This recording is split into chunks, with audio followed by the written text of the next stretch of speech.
کیا شان رہی ہوگی. تو میسرہ دنگ رہ گیا. اس نے کہا اے مالکن خدیجہ آپ بیٹھے تو بتا دو. بولے کیا بتائے گا؟ تو کہتے ہیں کہ اے مالکن میں نے ایسا انسان نہیں دیکھا. خوش ہو جاؤ تمہارے نبی کی بات. دیکھتے بھی کیسے میسرہ بنانے والے نے دوسرا محمد بنایا. اللہ اکبر. بولے کیا خوبی دیکھی محمد میں؟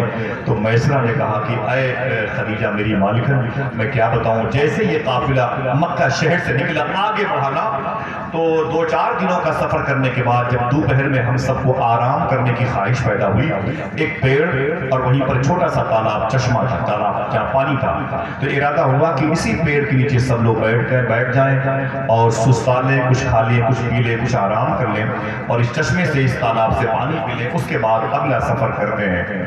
بولے پھر کیا ہوا؟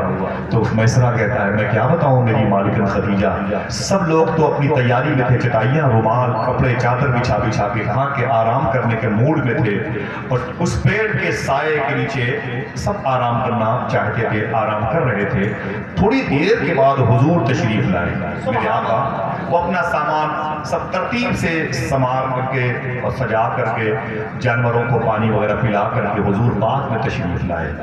تو میسرہ کہتے ہیں اے مالکن خدیجہ میں کیا بتاؤں, جب حضور تشریف لائے تو پیڑ کے نیچے جگہ بیٹھنے کی نہیں تھی. پیڑ کے نیچے جگہ ختم ہو گئی, سب سستا رہے تھے, لیٹے ہوئے تھے. حضور نے دیکھا کہ پیڑ کے نیچے کوئی جگہ نہیں ہے. حضور نے کسی کو ہٹایا نہیں, کسی کو جگایا نہیں. چپ چاپ آقا کریم صلی اللہ علیہ وسلم آگے چلے گئے. تھوڑی دور کے فاصلے پر ریت کا چھوٹا سا ایسے گرا ہوتا ٹیلا ٹائپ. ریت کا ٹیلا کیا مانے رکھتا ہے تھا. تو میسرہ کہتا ہے اے میری مالکن خدیجہ حضور صلی اللہ علیہ وسلم چپ چاپ گئے, اسی ریت کے ٹیلے پر بیٹھ گئے. حضور کے سر پر دھوپ بڑی تیز تھی اور ہمارے سروں پر پیڑ سایہ کیا. حضور چپ چاپ بیٹھے رہے اور آرام کرنے کے ارادے سے. میسرہ کہتا ہے اے میری مالکن میں کیا بتاؤں. بتاتے ہوئے اس کی آنکھیں اشک بار ہو گئی. دیکھنا کوئی ہے جو سبحان اللہ کہے. حضور کی اس معجزے کو دیکھ کر کے میسرہ کہتا ہے اے میری مالکن تھوڑی دیر ہوئے تھے محمد صلی اللہ علیہ وسلم کو ادھر بیٹھے ہوئے, میں نے کیا دیکھا, پیڑ کے نیچے تو ہم بیٹھے ہوئے تھے لیکن سایہ محمد کے اوپر نظر آ رہا ہے. سایہ حضور کے سر مبارکہ میں مسکرا رہا تھا. آقا کریم صلی اللہ علیہ وسلم تشریف فرما تھے. اور اگلا سفر میں کیا بتاؤں, بصرہ کی منڈی میں جو آ کے آگے بڑھنا چاہتا تھا حضور کے چہرے کو دیکھ کے ٹھہر جایا کرتا تھا. اس کے قدم وہیں پر زنجیروں میں جکڑ جایا کرتے تھے. حضور کو جو دیکھتا وہ دیکھتا ہی رہتا. کیوں تیرا حسن میری نگاہ میں بخدا خدا کی کتاب ہے, تیری بندگی تو الگ رہی, تجھے دیکھنا بھی ثواب ہے. میرے آقا صلی اللہ علیہ وسلم کو جو دیکھتا بصرہ کی منڈی میں وہ تڑپ جاتا تھا, وارے جاتا تھا حضور کے قدم سے. لوگوں سے پوچھتا تھا یہ کون ہے, یہ کون ہے. تو لوگ کہتے اس کے ساتھ آیا ہے. میسرہ کہتا کہ لوگ میری بھی عزت کرنے لگے تھے, تو ان کے ساتھ آیا. لوگ مجھ سے محبت کرنے لگے, بولے تو اس جوان کے ساتھ آیا ہے. ایسی آنکھیں بصرہ میں نہ دیکھی گئی, ایسی پیشانی نہ دیکھی گئی, ایسے لب نہ دیکھے گئے, ایسے رخسار نہ دیکھے گئے, ایسا زخم نہ دیکھا گیا, ایسا صدر مبارک نہ دیکھا گیا, ایسا بطن نور نہ دیکھا گیا. دیکھا بھی جاتا کیسے. شاعر نے کہا تھا میرے امام نے سب سے اعلیٰ وہ اولا ہمارا نبی. ممبئی کی زبان میں وہ آپن کا نبی. سارے اچھوں میں اچھا سمجھیے جسے, ہے وہ سچے سے اچھا. ایک شاعر نے تو یہ تک کہہ دیا آج یوسف بھی, وہ مسجد اقصی میں امامت کے حوالے سے, آج یوسف بھی ان کی غلامی میں ہے. تم نے دیکھا زلیخا ہمارا نبی. اللہ نے اپنے حبیب کی شان میں ظاہری اور باطنی بڑی بلند فرمائی ہے میرے آقا صلی اللہ علیہ وسلم. تو میسرہ کہتا میں نے حضور جیسا کوئی نہ دیکھا. اپنوں کا خیال رکھتے تھے, اپنا خیال نہیں رکھتے. کھانے سے پہلے کھلانے کی بات کرتے تھے, آرام کرنے سے پہلے آرام کرتے ہوئے لوگوں کو دیکھنا چاہتے تھے. جیسے جیسے حضور کی تعریف کرتے گئے میسرہ, امی خدیجہ کے دل میں حضور کی محبت بیٹھتی چلی. نکاح من سنتی, نکاح میری سنت ہے, یہ قول حضور کا ہے. خود حضور اس پر عامل کیسے ہو رہے ہیں, تب یہ سنت بن رہی ہے. حضور کا یہ قول حضور کے کریکٹر میں کیسے داخل, فرسٹ میرج حضور کی کیسے ہوئی, سن لیں. امی خدیجہ کہتی ہیں میسرہ چلا گیا. اب جب میں نے کہا میسرہ جب صبح کو حضور آئے تو مجھے پہلے خبر دے دینا. کہتی ہیں رات بھر میں انتظار کرتی رہی حضور کا. ایک غزل کا شعر نہیں، دن تو ہنس بول کے بچوں کی طرح بیت گئے، یا رسول اللہ رات آئی تو تیری یاد میں سونے لگی۔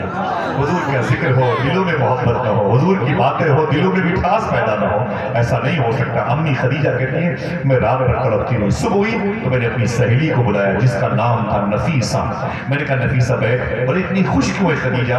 تو میں نے کہا آج محمد آنے والا ہے، ذرا محبت سے کہہ دو سبحان اللہ، آج محمد آنے والے، وہ نبیوں میں رحمت لقب پانے والے، مرادیں غریبوں کی بن لانے والے، اتر کر حرا سے سوئی قوم آیا اور ایک نسخہ کیمیا ساتھ آیا۔ کتابوں میں لکھا ہے کہ میں سورہ خیر نے کہا کہ امی وہ مالک مما وہ حضور آ رہے ہیں، تو امی کہتی خدیجہ کہ مجھے آنگن میں برداشت نہ ہوا کہ میں حضور کو انتظار کرتی حضور کا کہ اب آئیں، مجھ سے برداشت نہ ہوا، میں چھت پہ چلی گئی، بالکنی پہ کتاب میں لکھا ہے میں نے یوں اپنی آنکھوں پر اپنی ہتھیلی کی انگلیاں رکھ کے حضور کو دیکھتے رہی۔ تو نفیسہ نے کہا کہ خدیجہ تو حضور کا اس قدر استقبال، اس قدر محبت و فرحت کے ساتھ کرتی ہے، تو خدیجہ کہتی ہے تو پہلے حضور کو آتا ہوا تو دیکھ حضور کی پیشانی کیسی ہے، حضور کے لب کیسے، بہت سی باتیں حضور کی انہوں اپنی سہیلی سے نیچے اتر کے آئی نا تو حضور گھر پہ آ گیا۔ خدیجہ کہتا ہے وہ ساری کتابیں سارے لکھے جو کہ حساب مال کیسا بکا، تو امی خدیجہ کہتی ہے میں اس کمرے میں بیٹھ گئی اور حضور بیٹھ گئے حساب دینے کے لیے۔ کہتی ہیں بڑے بڑے عمراء اور بڑے بڑے روساں، بڑے بڑے بزنس مین، بڑے بڑے وزیر معاشرت، بڑے بڑے ٹاپ کلاس کے بزنس مین میرے گھر میں اسی کمرے میں آ کے بیٹھتے تھے اور میرے سامنے حساب کرتے تھے۔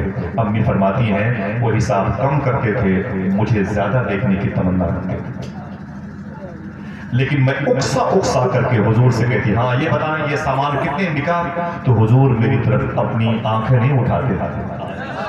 ذرا محبت سے کہہ دو سبحان اللہ۔ سامنے ایک جوان لڑکی بیٹھی ہے 40 سال کی عمر والی، سب سے حسین، وہ حضور کو دیکھنا چاہتی، وہ اکسا کر کے حضور کو مخاطب کرنا چاہتی تھی، لیکن میرے آقا اپنی نظریں اٹھاتے رہے تھے۔ کیوں نہ فرمائے میرے امام یا الہی رنگ لائے جب میری بے باکیاں، ان کی نیچی نیچی نظروں کی حیا کریں۔ امی خدیجہ فرماتی ہے کہ حضور صلی اللہ علیہ وسلم نے اپنی مبارک گردن جھکا رکھی تھی اور مجھ سے کہتے یہ اتنے بکا، اس کے پیسے یہ ہیں، یہ اتنے بکا، وہ اس کے پیسے یہ ہیں۔ کہا کہ میں نے بہت کوشش کی کہ حضور مجھ سے مخاطب ہو، حضور مجھ سے مخاطب ہو، لیکن حضور مجھ سے مخاطب نہیں ہوتے۔ سمجھ رہے ہیں؟ امی خدیجہ نے فرمایا کہ میرا حسن پہلی مرتبہ اگر کسی کے آگے شکست کھایا ہے تو آمینہ کے لال کے آگے۔ حضور نے حساب کیا اور حضور نے اپنا سامان اجرت لیا، اپنے گھر تشریف لے گئے۔ امی خدیجہ کہتی ہیں حضور تو چلے گئے لیکن میرے دل میں حضور کی محبت بیٹھ گئی، میں حضور کو اپنا سب کچھ سمجھنے لگی۔ شاعر نے کہا مرہار سنگار تمہیں سے ہے، بگین میں بہار تمہیں سے ہے۔ امی کہتی ہے میں سوچنے لگی حضور کو، یاد کرنے لگی حضور کے چہرے کو، حضور کی زلفوں کو، حضور کے لب کو، اور پھر میں سوچنے لگی دل جس سے زندہ ہے وہ تمنا تمہیں تو ہو، دل جس سے زندہ ہے وہ تمنا تمہیں تو ہو، ہم جس میں بس رہے ہیں وہ دنیا تمہیں تو ہو، جو دستگیر ہے وہ تمہارا ہی ہاتھ ہے، جو ڈوبنے نہ دے وہ وسیلہ تمہیں تو ہو۔ امی کی خدیجہ کی طرف نفیسہ نے دیکھ لی، فرمایا کہ اے میری بہن خدیجہ اتنی بے قرار کیوں ہے؟ تو خدیجہ کہتی ہیں دو شوہروں کے الگ الگ میں ان کی نکاح میں تھی، جو اس دور میں جیسا سسٹم تھا، ان کے انتقال کے بعد میں نے شادی کا ارادہ ترک کر دیا، میں نے شادی کرنے کا ارادہ بالکل ذہن سے نکال دیا، لیکن اے میری سہیلی، میری دوست، میری فرینڈس نفیسہ سن، اب میرے دل میں پھر سے شادی کرنے کی تمنا جاگ گئی، پھر سے شادی کرنے کی تمنا جاگ گئی۔ نفیسہ کہتی تو کس سے شادی کرنا چاہتی ہے؟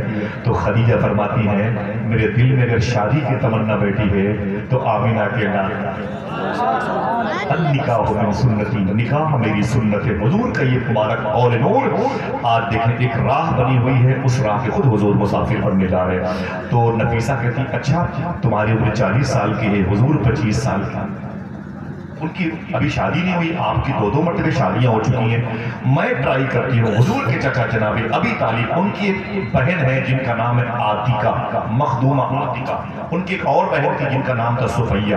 مخدومہ عاتقہ اور صفیہ یہ حضور کی دو پھپھو ہیں جن کی مزارات مبارکہ بقی شریف میں انٹری کریں گے، بائیں طرف 25 سے 30 فٹ کے فاصلے پر دو الگ الگ قبریں ہیں، یہ دونوں قبریں مخدومہ عاتقہ اور صفیہ کی ہیں۔ یہ عاتقہ حضور کی پھپھو جناب ابی طالب کی بہن ہے، اور یہی عاتقہ خدیجہ کی سہیلی نفیسہ کی سہیلی ہے۔ نفیسہ کہتی آپ ٹینشن مت لیں، میں ٹرائی کرتی ہوں۔ آگے گئیں اور عاتقہ کے پاس، بولے عاتقہ ایک رشتہ لے کے آئی ہو۔ بولے کس سے؟ بولے میرا سپورٹ کرے گی؟ بولے بالکل کروں گی۔ آپ نہیں کہتے حضرت دعا کر دیجئے بیٹی ہے شادی ہو جائے، نظر رکھیے کوئی بہتر رشتہ ہو۔ علی صاحب کہتے ہیں چائے خانوں پر میرے بھائی ہیں، ان کی بیٹیاں ہیں، میرے بھائی ہیں ان کے بیٹے ہیں، کوئی بہتر رشتہ ہو تو بتائیے گا۔ یہ ہمارے بزرگوں کی سنت ہے، نیت خالص رکھیں، اللہ رشتوں کو جوڑنے والا ہے۔ اللہ ہر غریب بچی کے لیے جنتی سنی سہولتی کا رشتے عطا فرمائے۔ دل سے آمین بولیں، آمین بولیں۔ میرے آقا کی وہ پھپھو ہیں نفیسہ ان کے پاس ہے۔ بولے عاتقہ ایک کام سے ہے۔ بولے کام کیا ہے؟ بولے میری جو سہیلی ہے خدیجہ وہ رشتہ کرنا چاہتی۔ بولے کس سے؟ بولے تیرے بھتیجے محمد صلی اللہ علیہ وسلم۔ اب حضور کے خاندان میں پہلی مرتبہ یہ خوشبوؤں کا چراغ چلا، خوشبو کا چراغ پہلی مرتبہ جلا۔ جیسے امی خدیجہ کی آواز عاتقہ تک پہنچی، عاتقہ نے جملہ کہا نا نا نا پریشان مت ہو، کل میرے گھر پہ آنا، تیرا سپورٹ میں کروں گی، میں تیرا سپورٹ کروں گی، پریشان مت ہو، میرے گھر پہ کل آنا۔ دوسرے دن نفیسہ پہنچی گھر پہ بڑے ہاؤ ہاؤ کے ساتھ، بڑے تمترا، بڑے خوش ہو کر کے اندر انٹری کیا۔ عرب ثقافت و تہذیب و کلچر کے اعتبار سے آپ نے سب کو سلام کیا۔ اس طرف بائیں طرف جناب ابی طالب بیٹھے تھے، ان کے بغل میں حضور بیٹھے تھے۔ دائیں طرف ابی طالب کی بیوی مولا علی کی ماں مخدومہ فاطمہ کی ساس حسن حسین کی دادی مخدومہ فاطمہ بنت اسد بیٹھی تھی، ان کے بغل میں مخدومہ عاتقہ بیٹھی تھی۔ مخدومہ نفیسہ نے اندر انٹری کی اور بڑے تمتراک سے انٹری کیا، بیٹھ گئی عورتوں کے پاس۔ تو مخدومہ فاطمہ بنت اسد نے کہا خدیجہ بہت ہنستی ہے، بہت مسکراتی ہے، کیا بات ہے، کیا کرنے آئی ہے اتنے ہنستے ہوئے؟ آپ نے کہا میں رشتہ لے کے آئی ہوں۔ سامنے حضور بیٹھے تھے اور ان کے بغل میں جناب ابی طالب حضور کے چچا بیٹھا کا رشتہ دیکھ اتنا کہا تو جناب ابی طالب کعبے کے مجاور، کعبے کے نگراں مالک یوں اٹھائی گردن، قبیلے قریش اور ہاشم کے سردار یوں اٹھائی گردن۔ جب اٹھائی گردن تو حضور نے بھی اپنی مبارک گردن، کس کے رشتے کی بات ہو رہی؟ تو فاطمہ بنت اسد نے کہا کہ نفیسہ کس کا رشتہ لے کے آئی ہے؟ تو آپ نے فرمایا کہ خدیجہ کا رشتہ لے کے آئی ہے۔ دیکھنا کوئی ہے جو سبحان اللہ بولے کس سے رشتہ کرنا چاہتے ہیں؟ کہا سامنے بیٹھے ہوئے محمد سے رشتہ کرنا چاہتے ہیں۔ فرسٹ میرج حضور کی، دیکھیں خوشبو اب پھیلتی ہے، اتنا سنا تو سناٹا ہو گیا گھر میں، لوگوں نے دوسرے کو دیکھنا شروع کیا۔ حضور نے مسکراتے ہوئے اپنی گردن جھکا دی اور حضور کے دل میں خیال آیا جو رشتہ نفیسہ آج لے کے آئی ہے بہت پہلے مجھے اس رشتے کے حوالے سے میرے رب نے مجھے بتا دیا۔ ان کا سپورٹ کیا تھوڑی دیر میں عاتقہ نے، کہا مجھے رشتہ منظور ہے، مجھے منظور ہے۔ فاطمہ بنت اسد مولائے کائنات کی ماں نے کہا اگر تجھے منظور ہے تو یہ رشتہ مجھے بھی منظور ہے۔ مولا علی کے ابو جناب ابی طالب کہتے ہیں اگر آپ کو منظور ہے اور میرے بھتیجے کی رضا مل جائے تو رشتہ مجھے منظور ہے۔ جب بھتیجے کو دیکھا تو حضور گردن مبارک جھکا کے مسکرا رہے تھے، رشتہ پکا ہوگا۔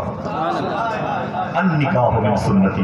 دیکھیں اب شادی کی تاریخ آگے بیٹھے رہیے گا، تھوڑی سی اور بات ہے 2-4-10 منٹ کی میں چلا جاؤں گا، آپ کو تکلیف نہیں ہوگی میری گفتگو سے۔ میرے آقا صلی اللہ علیہ وسلم کی شادی کا دن آیا، یہ بھی شادی خانہ آبادی کی محفل ہے، حضور کی شادی کا دن آیا، بڑے بڑے عمرہ، بڑے بڑے روزہ، بڑے بڑے وزراء نے شرکت کی۔ اگر کوئی ہے جو اس مبارک محفل میں اس جملے کو یاد کرے نا اور بتائے دنیا والوں سے کہ حضور کی شادی میں چیف گیسٹ کون تھا، حضور کی شادی میں مہمان خصوصی کون تھا؟ آپ کہتے ہیں ہمارے پردھان جی آئیں گے، راجیہ سبھا کے ممبر آئیں گے، سابق ممبر آف پارلیمنٹ بھی آئیں گے، سنسد جی آئیں گے، ہمارے چیف جسٹس آئیں گے، ہمارے شیخ، ہمارے پیر طریقت آئیں گے، خصوصی مہمان کی حیثیت سے۔ سمجھ رہے ہیں میرے آقا صلی اللہ علیہ وسلم کی شادی میں مہمان خصوصی کون تھا؟ بتا اللہ مختار مصطفیٰ اللہ نے فرمایا، بتا دو کوئی ہے جو سبحان اللہ کہے گا تو اڑا کے بولو، ذرا محبت سے کہہ دو سبحان اللہ۔ یہ ٹھہری ہوئی سماعتیں اللہ تعالیٰ قبول فرمائے، آپ کی آواز اللہ قبول فرمائے۔ معلوم ہے حضور کی شادی میں مہمان خصوصی کون تھا؟ حضور نے بیٹھ کے فرمایا تھا میرے چچا جناب ابی طالب، میں اپنی ماں امی آمینہ کے پیٹ میں تھا نا 2 مہینے کا، تو میرے ابو کا انتقال ہو گیا، مکہ شریف سے وہ مدینے گئے تھے، ابوا شریف میں تو میری ماں ہے 6 سال کی میں تھا تو انتقال ہوا، اور دار نابغہ میں مدینے شریف میں میرے ابو کا انتقال ہوا جب میں 2 مہینے کا تھا۔ 6 سال کا ہوا تو میری ماں کا انتقال ہو گیا، 8 سال کا ہوا میرے دادا کا انتقال ہو گیا، اس وقت میری ماں نے، اس وقت میرا باپ ہے، میری شادی ہونے والی ہے۔ میں یہ چاہتا ہوں کہ میری شادی میں جو خصوصی مہمان بن کے آئے، دیکھنا کوئی ہے جو سبحان اللہ ہے، وہ ضرور بولے گا جو اس محسن کو یاد کرتا ہے۔ فرماتے میرے آقا میں چاہتا ہوں کہ میں اپنی شادی میں خصوصی مہمان کی حیثیت سے اگر کسی کو دعوت دوں تو اپنی ماں امی حلیمہ کو دعوت دینا چاہتا ہوں۔ محبت سے کہہ دو سبحان اللہ۔ 1 منٹ ذرا ہاتھ اٹھا کے وہ بتائیں جن کی ماں زندہ ہے، جن کی مائیں زندہ ہیں، بہت بہت مبارک آپ سب کو۔ میری گزارش ہے صاحبوں، دوستوں، غوث پاک کے شہزادے آنے والے ہیں، ایک گزارش ہے آپ سب سے، جب گھر سے باہر جایا کرو تو اپنی ماں کا ہاتھ چوم کے جایا کرو، انشاءاللہ۔ یہ آواز نہیں آئی، انشاءاللہ ہاتھ اٹھائیں، انشاءاللہ بولیں، دل سے بولیں انشاءاللہ۔ ماں کو تکلیف نہ دیا کرو، اگر بیٹھے ہوئے ماں بیٹھے ہوئے مجھے تکلیف ہوتی ہے، لوگ اپنی ماں کو شادی کے موقع پر بھی نہیں پوچھتے، ذرا سی بات پر بولے ماں کو سائڈ میں کر کے بولے وہ بھائی کا سپورٹ کرتی ہے، اپنی ماں کو لوگ نہیں خاطر میں لاتے۔ مجھے بڑا افسوس ہوتا ہے۔ 9 سال تک ایک مدرسے میں تعلیم حاصل کرنے کے بعد ایک صاحب سے پوچھا گیا آپ عالم دین تھے، ولی کیسے بن گئے، اللہ نے اپنا دوست کیسے بنا لیا؟ تو رونے لگے، بولے 9 سال تک مدرسے میں چٹائی اور پٹائی کے دور سے گزرا، عالم کے دستار لے کے اپنے گھر گیا، میری ماں بیمار تھی، میری ماں لیٹی ہوئی تھی تو میں نے ماں کے قدم چومے، رات میں اپنی ماں کے پاس بیٹھا ہوا، میری ماں جو ہے اس نے مجھ سے رات میں کہا کہ بیٹے ایک کام کریے، جو دروازے کے 2 پلے ہیں، میں نے کہا جی میری ماں، بولے اس میں سے ایک پلہ بند کر دے، ایک کو کھول دے، تیز ہوا آتی ہے، ایک پلے کی ہوا کافی ہے۔ وہ عالم صاحب کہتے ہیں میں اٹھا، میں نے دائیں پلے کو بند کیا، بائیں کو کھول دیا، میں اپنی ماں کے پیر دبا رہا تھا، اچانک میرے اندر احساس پیدا ہوا میں نے دائیں پلے کو بند کیا ہے، بائیں کو کھولا ہے، ہو سکتا ہے کہ میری ماں نے بائیں پلے کو بند کرنے کے لیے کہا ہو اور دائیں کو کھولنے کے لیے کہا ہو۔ میں اٹھ کے گیا، پھر میں نے دائیں کو کھول دیا اور بائیں کو بند کر دیا، پھر آ کے بیٹھا، پھر دل میں خیال آیا شاید میری ماں نے دائیں پلے کو بند کرنے کے لیے، میری ماں نے مجھ سے یہ نہیں کہا تھا کہ میرے بیٹے دائیں کو بند کر دے بائیں کو کھول دے، اتنا کہا تھا ایک پلے کو بند کر دے ایک پلے کھول دے، تیز ہوا میری صحت کے لیے نقصان دے۔ وہ عالم دین تھے، رات بھر کبھی دائیں پلہ بند کرتے کبھی بایاں، کبھی بایاں بند کرتے کبھی دایاں، رات بھر ایسے کھٹ کھٹ کرتے رہے۔ صبح کی فجر کی اذان ہوئی تو ماں کی آنکھ کھلی، بولے بیٹے فجر کی اذان ہے؟ بولے جی امی۔ بولے تو رات بھر بیٹھا رہا؟ بولے جی امی۔ تو ماں نے کہا یہ بتا بیٹے رات بھر یہ کھٹ کھٹ کی آواز کیسے آئی؟